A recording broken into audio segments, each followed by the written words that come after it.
exercice de théâtre à la maison. Hein, Zoé? Trop bien. Bon. Alors, j'espère que ça vous plaît à vous aussi. J'ai hâte de recevoir vos vidéos et je vous remercie pour tous ceux qui le font déjà avec beaucoup de sérieux. Ça me fait très très plaisir. Alors, aujourd'hui, on va faire un exercice un petit peu difficile. Je vais raconter une histoire, mais sans les mots. C'est-à-dire que je vais juste... Je vais juste faire les sons. Et Zoé va devoir raconter l'histoire. Oh non. Alors, je vous avoue que je vais improviser complètement parce que je n'ai pas trop pensé à l'histoire, du moins pas à la fin. Je me dis que c'est un exercice où on doit se laisser surprendre par son camarade de jeu. Comme ça, je fais des sons quand même cohérents pour faire une histoire quand même qui tient debout. Et j'espère que Zoé va réussir à trouver toutes les images dans sa tête. Ça fait appel à une grande imagination. Alors, je vous souhaite une bonne histoire et je vous dis à tout à l'heure. Alors, je commence. Et toi, quand je fais une pause, tu peux faire ta phrase de l'histoire. Ok? Oui.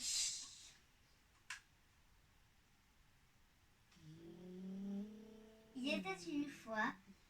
Quand je fais une pause. Ah. D'abord le son et après. Ok? Bon.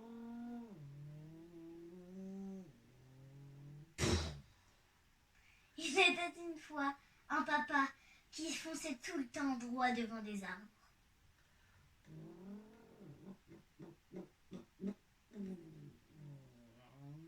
Et qui tombait toujours en panne.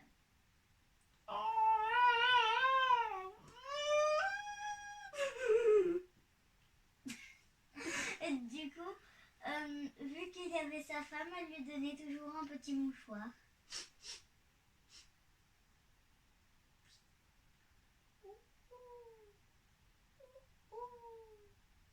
Mais un soir, le papa dit à sa femme: « Je dois aller apprendre à conduire demain. »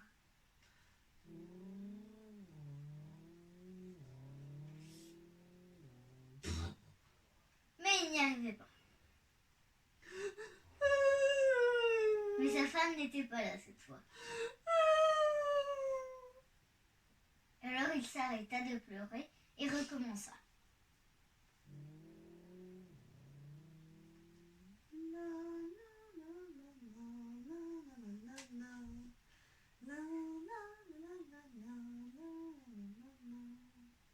Mais une petite fille arriva et dit: « Ce n'est pas bien de rouler beaucoup trop, même si c'est pour apprendre je sais pas comment dire. À conduire, même si c'est pas bien de user trop d'essence. » Alors il se mit en colère.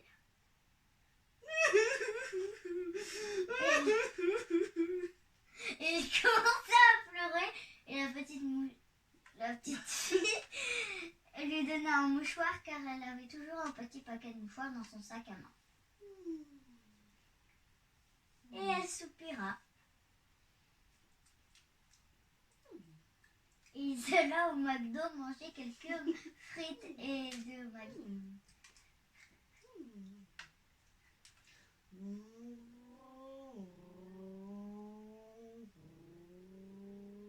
Ah yes!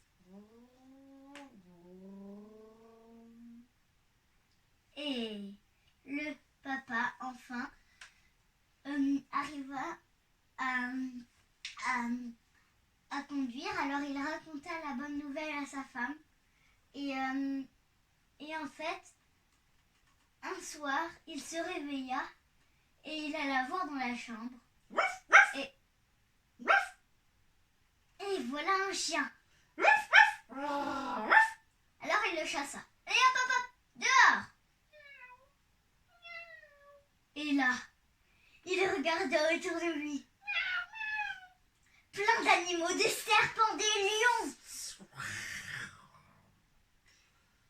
des bulldogs, des léopards. Alors, il avait peur, il était essoufflé. Alors les chiens pleura. Est-ce qu'ils avaient peur? Bon, et bien voilà, on peut continuer. continuer comme ça pendant des heures. Et alors, je suis très contente de ne pas avoir préparé d'histoire parce que du coup, j'ai pu réagir en écoutant bien Zoé. Parce qu'elle s'est mise à me parler de serpents, de lions, et j'ai pu rajouter des bruits. Et du coup, ce qui fait qu'on a raconté ensemble une histoire. Moi avec mes bruits, et elle en rajoutant son imagination, ses personnages et tout ça. Est-ce que ça t'a plu, Zoé? Oui. Ça t'a semblé dur? Un petit peu au début, Un peut-être. petit peu au début, mais moi j'avais pas l'idée des serpents, tout ça. Et après, c'est venu. Ouais. Ouais, Et c'est non, mais c'est super. parce que t'as fait ouf. Oui, j'ai rajouté un chien, tout ça. Parce Ouais. que moi, en fait, je voulais qu'il aille dans la chambre et qu'il voit la petite fille qui l'a aidé.